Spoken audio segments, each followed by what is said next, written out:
Get ready for the fastest hour in hockey. It's the Real Kipper and Bourne Show. We are live on Sportsnet, Sportsnet 590 The Fan, 960 in Calgary, 650 in Vancouver, and Sportsnet Plus. Nick Kiprios, Justin Bourne, Sammy McKee, Jake the Snake Schultz, and Derek Brandeo. This hour of Real Kipper and Bourne brought to you by Bet365. No time for pleasantries, guys. Nothing.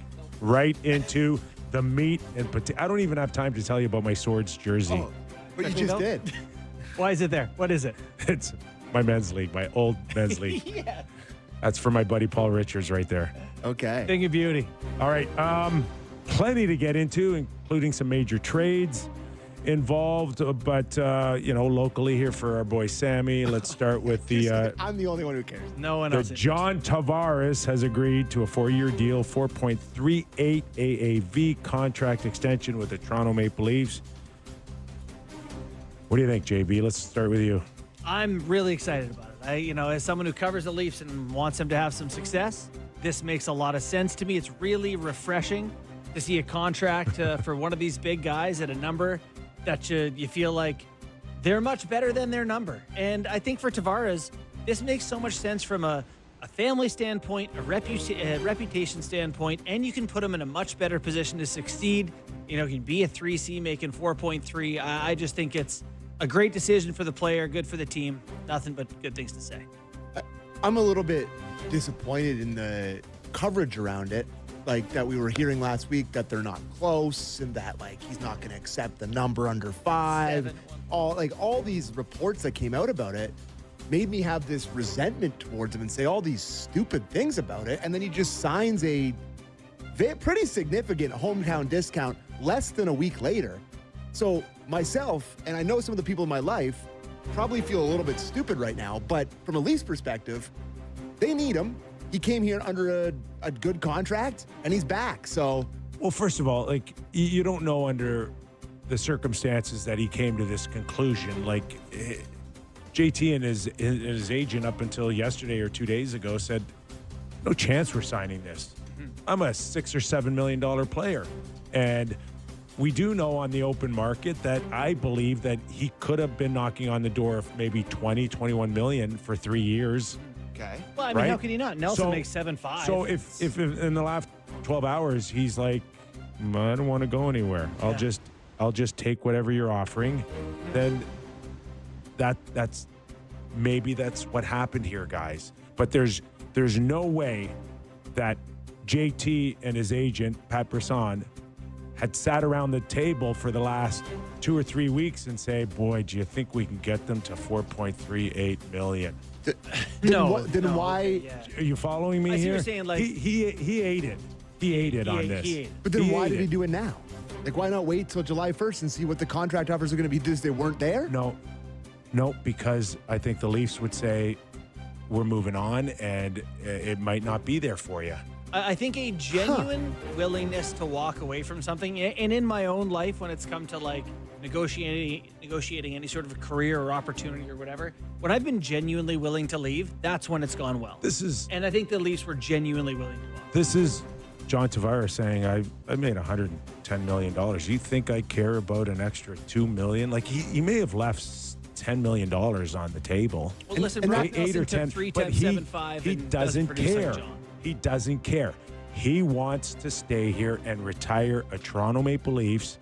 And there is the right move for him. He'll make this money back if they win. Forget the money. He's comfortable. Yeah, okay. Okay? He's just comfortable here. He didn't want to pack up and leave. And it's totally his right to do that, for sure. And I understand it. And I understand it from the Leaf perspective that, John, you may be able to get 6 or 7 million on the open market, but that's not where we have you. Right.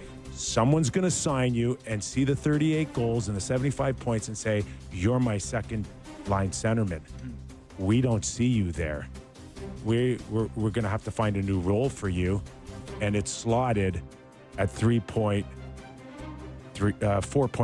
Yeah. That's where it's at. Now, of course, he's going to come back and he's going to fight like tooth and nail to go get his second line centerman position again.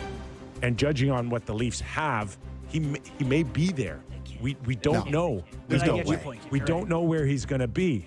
Now, but they didn't pay him second line center money, Kim. Like that's not. This is not second line centerman. No, money. but that's that's Skip's what I mean. point. Is Yeah, that that's my point. until Yeah. they have a better second line center, He's that's it. what he is. But I don't think they give him that money With to, the plan with to the be- plan no. to be the second line No. center. No, absolutely not. Anyway. One's coming. They're shopping. We're They're arguing the looking same thing. for Yeah, one. yeah. And he's going to have to be one of those guys that could fill in a heartbeat. If they do find a second line centerman and he gets hurt, he can move up and down the lineup. He can play on the first line, the second line, the third line. And I get it, because right now there's not a lot of choices out there for the Toronto Maple Well, Leafs. that's- They need his points just to make sure that they get back into the playoffs, guys. Forget about beating Florida with this signing. This isn't about beating Florida. This is about getting back into the playoffs. Well, and you Totally. look at what's going on around the league. It's Peterka, Dobson, Kane, Zegers, Burakovsky, Marchment, Hall. Like, guys are getting traded. Like, I don't mind the Leafs if they end up, Matthews, Hurdle, Tavares down the middle, 1, 2, 3, maybe Lawton at 4C. But unless you make that Hurdle move, you're in trouble. I just quickly before I get to Doug. Yep. From the fans' perspective with this Tavares thing, this is just so. Like, I sent out a tweet talking about like taking a home down discount and how it's really nice to see, what a concept, and just all the responses are Leafs legend, JT Legends Row. Like it doesn't take much. Like how he is going to be perceived because of this discount is going to change his whole people's perspective on him, where he was measured against the 11, or what was it, 11 mil? He was measured against that 11 mil his entire career here. And now he signs this perceived hometown discount, and the perception immediately flips. It doesn't take much. And it doesn't take much in this market to flip the other way, Well, too. no, but like people are never going to Go 3 weeks. Have this guy score 2 goals in the first 10 or But he's 12 making games. $4 million, and Kipper, it's instead like, of why 11. did they sign him? No, I That's how disagree. crazy this market is. I disagree about that. Okay. It's just he makes nothing now on the cap, basically. It's like Hey, it's definitely fresh for Leaf fans to watch a guy take a hit like this when his value's perceived so much more around the hockey world. Yeah, anyways. Okay, fair enough. Let's bring in Doug McLean. It is Friday, off the rails. He is in Los Angeles getting ready for his major speaking appearance. I don't know, where are you? Are you in the LA Coliseum? Where are you speaking? I'm in my hotel room right now, and I spoke this morning at 9, and I've got to go back and do it at 1. So I'm a busy guy. You are. Okay. Man. What happened? Did I miss some news? I heard you talking about Tavares. Yes, Tavares signing a new 4-year deal at 4.38 AAV. Let's start there for you, Mac, on the Leafs bringing JT back. I think it's a good move for them. I really do, and I think the number is good. I mean, people were talking 4.5, 5 million, so I think it's a fair deal for both. Is it a big discount? You guys are talking like it's a devastating discount. Well, I think it's a good signing for the